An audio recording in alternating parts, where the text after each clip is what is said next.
The House with a Clock in Its Walls. It's about a boy, Lewis Barnavelt, who loses his parents and goes to live with his uncle that he's never met before, an eccentric that turns out to be a warlock, who has a friend across the street, his best friend, Mrs. Florence Zimmerman, a witch. But they're good witches and warlocks. And they're living in this house that has within its walls a hidden clock of doom. We suspect that it's a doomsday clock that will destroy the whole world. And the whole movie is about this little boy and this witch and this warlock trying to unlock the secrets of this house and this clock before it's too late. He's an eccentric. He, aside from witchcraft, is also a jazz saxophone enthusiast. And, you know, I'm a musical guy, and that was an instrument I've never played before, so I was excited for that musical challenge. And I just thought it was funny. It struck a chord in me. This saxophone playing warlock, it just sounds like a part I want to play. And I've always wanted to have powers, so I felt a kinship with this warlock character right out of the gate. Well, his philosophy about magic is that all magic comes from people's individuality, that every human being is different in some way. We're all incredibly unique, that every one of us is one out of 100 billion trillion. You know, we're like in the way that like a snowflake, no two are alike. And that tapping into that individual uniqueness is the key and the source to all powerful magic. This was a big deal for me because I heard that Kate was interested in the project when I first jumped on board, and the idea of working with Cate Blanchett was exciting and daunting and thrilling, and really made the whole thing a no-brainer. You know, if Kate was going to be a part of this, I was going to be over the moon.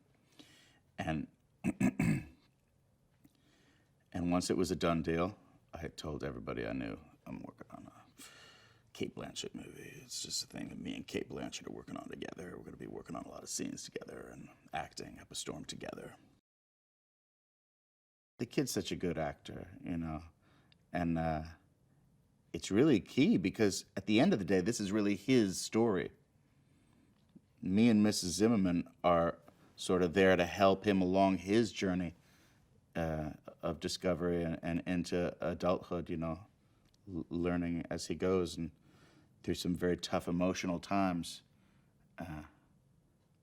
And to be there for him as you know, parents, basically.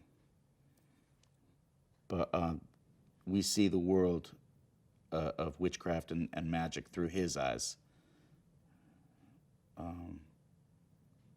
And he's fantastic.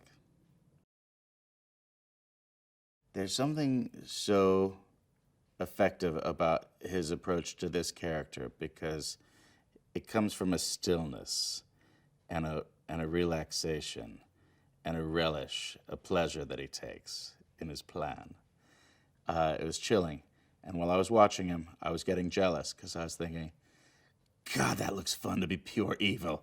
Why am I not the evil one in this movie? But it was awesome to see. Hey guys, what did you think of that video?